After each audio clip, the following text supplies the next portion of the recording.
Hello, welcome to the Monday, October 3rd edition of the OK Preps Extra podcast. We appreciate you joining us. I'm Patrick Prince, joined as always by our high school sports editor, Barry Lewis, and our high school writer, Dean Rule. Guys, we were talking a little bit before we went live here, and we got a lot of potential areas to get into here. Let's start with what Bixby did to Southmore on Friday night, winning 80-0. There is no mercy rule, if you will, in 11-man football. There is an 8-man, but Bixby won by 80 on Friday. A week before, Stillwater beat U.S. Grant out of Oklahoma City, 8-5-0. So question, we'll start with you, Barry. Should there be a mercy rule in 11-man football? No, but the running clock should be used maybe sooner than it already is being used. I think I don't like the mercy rule above the 8-man level, because it just seems like you're just shortchanging everybody, at least the appearance of playing a full game, even though you don't get a lot of action in the second half when you go to the running clock. Well, and also there are different ways of doing a running clock. Some people really do a running clock, and some people it's sort of a modified running clock. But I think these things usually, when things get out of hand, like when it gets to be in the second quarter, 52-0 or 59-0, something like that, I think these things usually take care of themselves. You go to the running clock, most of those situations, and because that time goes by so quickly, the most a team usually adds would be 2 or 3 touchdowns. So you have like an 80-0 final score. It usually winds up less than that. Again, it depends how you do the actual running clock. And I usually, for most part, coaches, it's a coaching fraternity, because most coaches realize that someday they're going to be on the other end of it. If you coach long enough, that they know what it is to be on the other. Most of them know what it is to be on the losing end of that. So they try to take it easy and also give valuable playing time in the second half, even if it's only for a handful of plays with the running clock, to their backups. And it's also a morale booster for backups to get into the game, even if it's just for a little while. And then you've got the band and all the halftime activities component into it. For a lot of people, that's a big part of the Friday night experience, is seeing the band. And especially at the larger schools, the band is huge, and just the whole, everything you've got planned for halftime. So I don't think you would want to have the game ended before you got to that, because naturally a lot of people would leave. I'm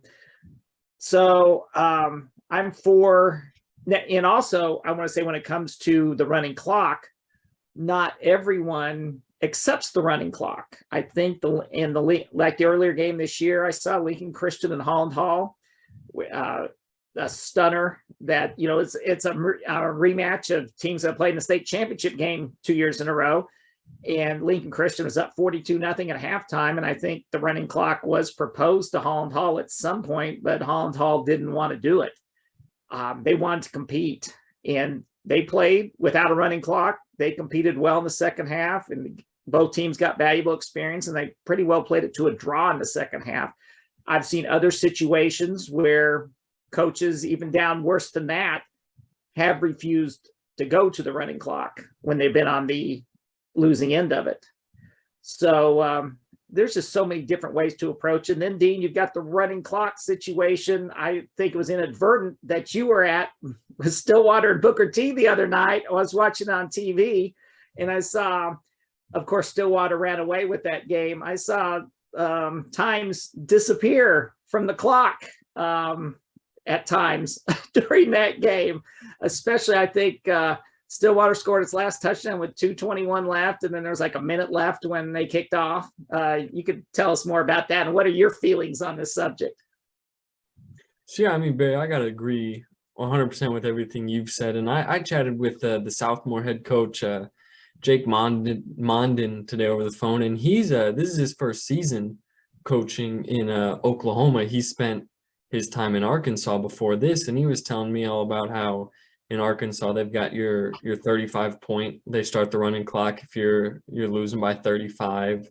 And I asked him straight up. I said, "Hey, would you be interested in if this game is super out of hand like it was last Friday when you're down 66-0 at halftime against Bixby?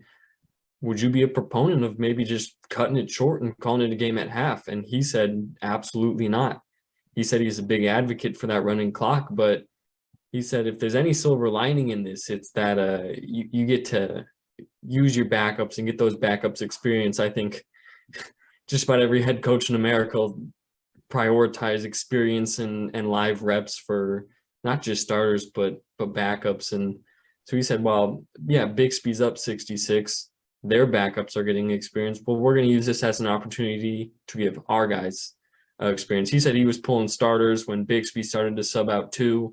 When that game got out of hand and Bixby was putting in their second and third stringers, he did the same thing just to keep it going, get everybody some experience. So I think he doesn't want to see games get cut short, especially in 11-man, because he prioritizes that experience so much and getting kids to play, even if toward the end it does just feel like a scrimmage or a 2-team practice. It's important to him, and so he said running clock fine, but cutting these games short, he's not a big fan of at all. Guys, most teams have played 5 games. A few have played 6, but most have played 5. Let's talk a little. Who would be your first half MVPs if we had such a thing? Dean, why don't you go first, and we'll go to Barry. First half MVP. So, I mean, in terms of just players, I really like. Again, I always feel like a broken record on here every Monday, but Jamarian Ficklin, what he's doing in Muskogee. I like Reese Roller a lot in Verdigris. Both of those schools undefeated right now. Getting to see Stillwater last Friday, it did impress me what Gage Gundy looks like. Having that team looks pretty much in the driver's seat in Class 6A2, and just his efficiency, his ability to move that ball around. I was very impressed with what he was doing, and looking at how his body of work so far this season is, it's impressing me. And I think he's a huge reason why the Pioneers are undefeated. So those are some names that stick out to me. There's others, but I'm interested to see what Barry's got to say on this one. Well, hold on. We're not doing first half MVPs. You mentioned some great players, but you get one vote. You got one vote. Who you picking? One vote on the spot. I'm going Reese Roller. Fair enough. Barry, same question to you. First half MVP. Right now I would have to rank Chance Wilson, who's number 1 in my all-world rankings, as number 1, 5-0. His typical game, pretty much what we saw against Sequoia. You were there with me, Patrick, on last Friday night. 400 plus total yards, 5 touchdowns he produces. There was no panic in Rejoice when they got down a couple touchdowns against the previously undefeated team. He's just, just sort of expect every game numbers that most people would just dream about doing once. He does regularly. So Chance Wilson of Rejoice would be my MVP pick right now. Runner-up would be DJ McKinney of Union, running back, move in from Booker T. He hasn't come from out of nowhere. He came from Booker T, obviously, but I don't think anyone was expecting him to have the first half, the consistency every game that he's having for a team that's 5-0. So he would be my runner-up. Chance Wilson be number 1. I do like Dean's picks in Jamarian Ficklin. Maybe the next opening on my all-world rankings, I need to put him in there. So yeah, like you mentioned, Barry, I was there in Owasso and saw the game with you. Rejoice is really good. Chance Wilson is really, really good. There's no great news flash there. But did anything come out of that game surprise you, or did you learn anything? Maybe even if it was about Claremore Sequoia, just kind of other than the obvious, what came out of that game for you? Yes, even though, last week we were talking about, it was shaping up that it should be a really great game, but you just never know. I mean, because after all, Rejoice did rout Sequoia last year bad. It was 63-0 last year. They played a great game the previous year, and that's what I thought was more what we would see. And that was this past Friday. And that was the case. Although there was a little more defense played last Friday than there was 2 years ago. The teams are better now than 2 years ago.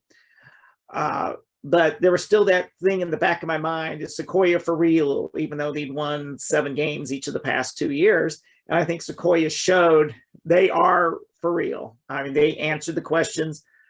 They are legit. They played with Rejoice pretty well all the way down to the wire. It was a 1-point game until just over a minute left. And it really came down to special teams. Rejoice blocked 2 kicks.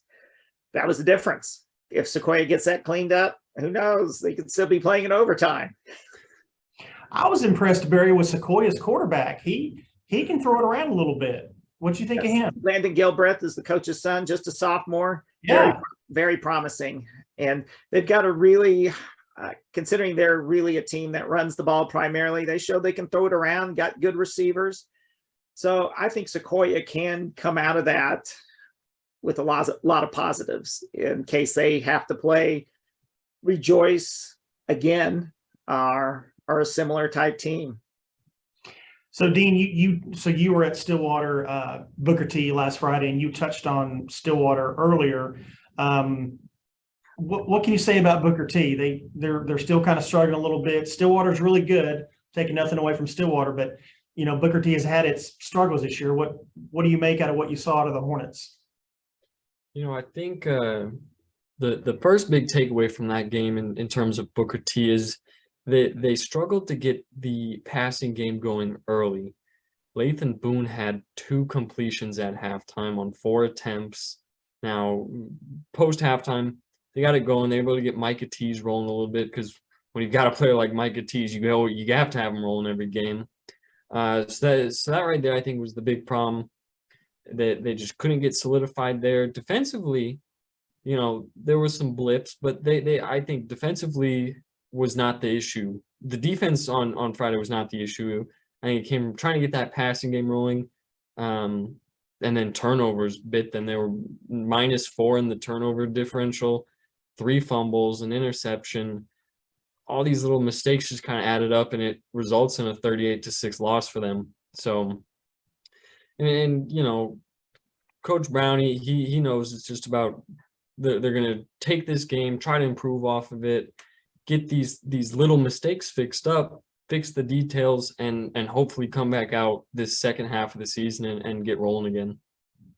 I think, and we talked about this, Patrick, a few years ago with Dax Hill. I think when Micah Tees only has, now correct me if I'm wrong, Dean, first half, he had just the 1 catch for 2 yards or something like that. He just had 1, that was the only time he touched the ball in the first half. Yep. He's got to touch the ball more than that somehow, whether it's run jet sweeps, reverses, something. He's got to touch the ball more than that. I said that with Dax Hill 4 years ago, and I feel in Dax primarily obviously was defensive guy, but still they would use him on offense, but like 1 touch a game. Micah Tees somehow, some way has got to be touching the ball more. So I was reading the Player of the Week candidates, Barry, and I couldn't help but notice Red Martell for Beggs put up some crazy stats. He rushed for 339 yards and 6 TDs. And you both have seen him play. I think, Barry, you saw him last year. Dean, you've seen him this year. Dean, why don't you go first? Tell me a little bit about this kid. Well, what sucks is the game that I got to see him running, he struggled. He had, I'm top of my head, it was 13 carries for 33 yards. And after hearing all about this kid and his abilities, it was kind of a letdown not to get to see, him rush for 339 yards like he did on Friday. But in the limited amount that I did get to see him, he's a powerful running back, low center of gravity, bell cow, everything you want in a running back. It just, the execution was not there in the game I saw against when Beggs played Verdigris, but those intangibles are there. So to see him put up 339 yards, I think he had 2 interceptions on Friday too. So when he's putting up these crazy stats, all the intangibles I saw were there. I just didn't see the execution. Barry? Yeah, Red Martell, a lot of people will vow that he is the best running back in Oklahoma. And I'm not going to argue against that. He certainly would be among my top 3 or 4. One of the games I saw him last year, of course, last year, he was splitting time with the great C.J. Brown, who's at OSU. Mm-hmm. And so he was not getting all the carries, but you could just tell he was a special running back in that, even in that role. He's a special running back.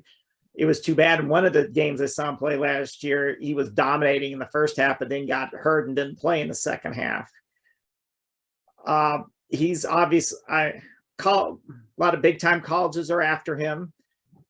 So the sky's the limit for him. But I felt like I can sort of relate to Dean. On my top running backs list is Emmanuel Crawford of Grove, who put up like the same type of numbers as Red Martell did the other night. And the game I saw Emmanuel Crawford this year, Wagner totally stuffed him pretty much, except for the touchdown. They intentionally allowed him to score. And he did have one run at the end of the game that for a first down that sealed the outcome. But I've sort of felt it was a letdown, although it's a bit of a different context because with Grove did win that game. So, but I wanted to see, because Emmanuel Crawford so many times puts up those incredible numbers of 300 yards a game, and I didn't see it. He was getting 1 yard a carry, 2 yards a carry until the final minute. So hopefully I will get a chance to see Emmanuel Crawford, and both Emmanuel Crawford and Red Martell sometime later this season, because they are both special talents, as is another person who belongs in that running back list besides DJ McKinney, who I mentioned earlier. Is Eric Mccarty of McAllister, who I will see this Thursday at Coweta. Well, Barry, I'm glad you brought that up. You've got is blockbuster a fair word? That seems like a great matchup on Thursday that you'll be there for, McAllister, Coweta. Why don't you break that down for us? Yeah, I really blockbuster matchup. You got 2 5-0 teams, number 1 versus 3 ranked teams.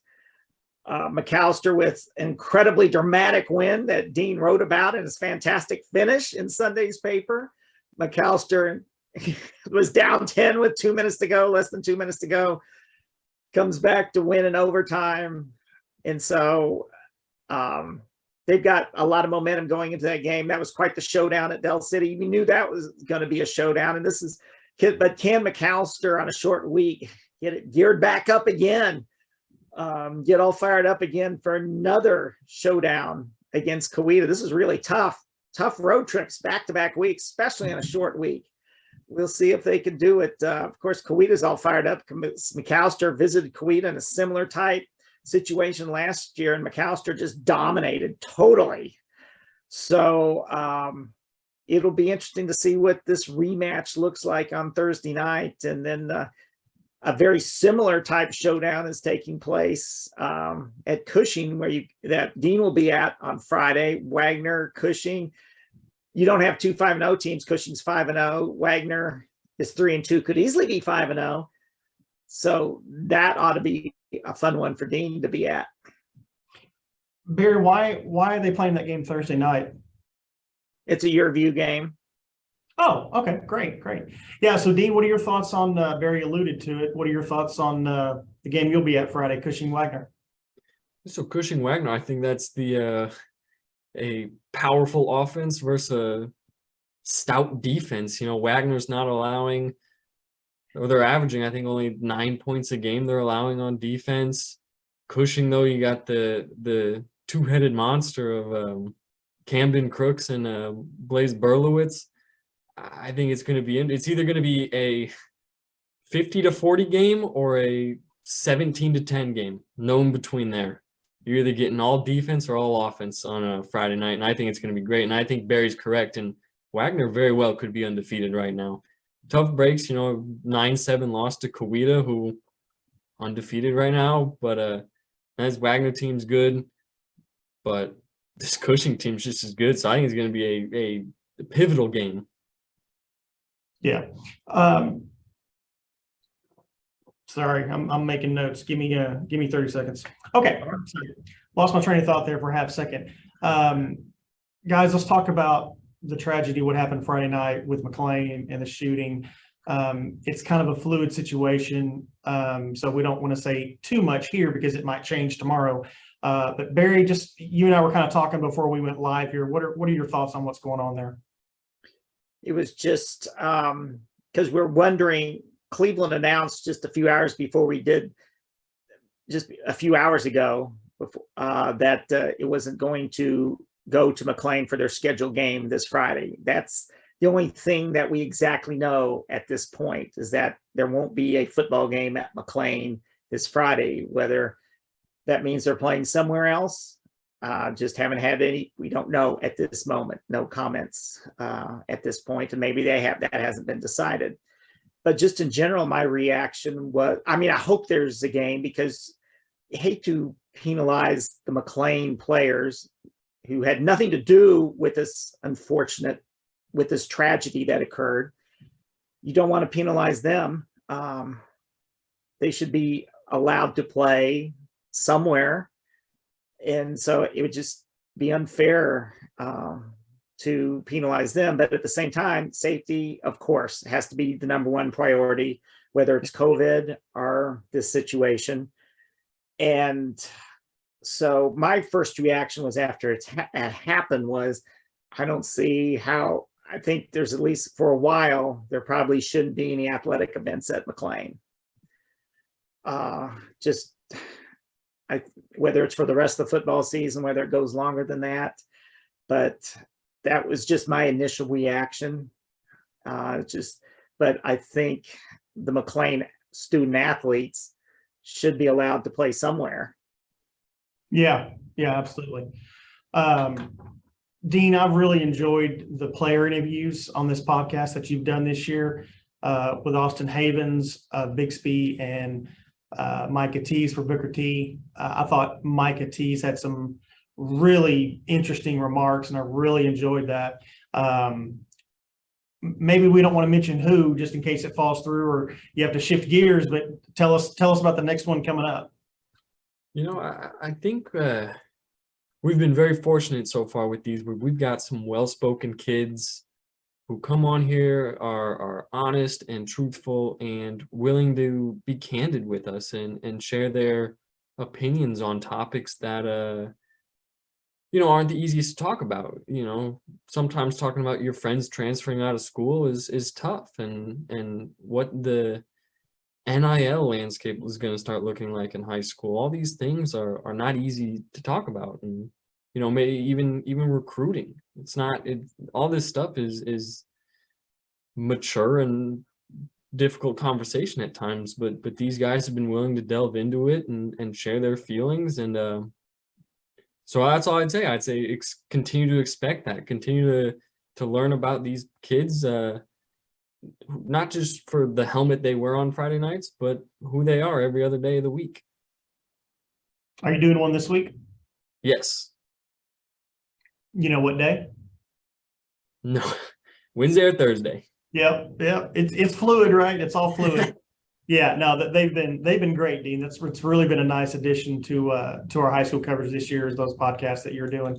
So guys, unless there's anything else, we can wrap it up right there. Barry, any final thoughts? I just think this week is got a lot of interesting matchups.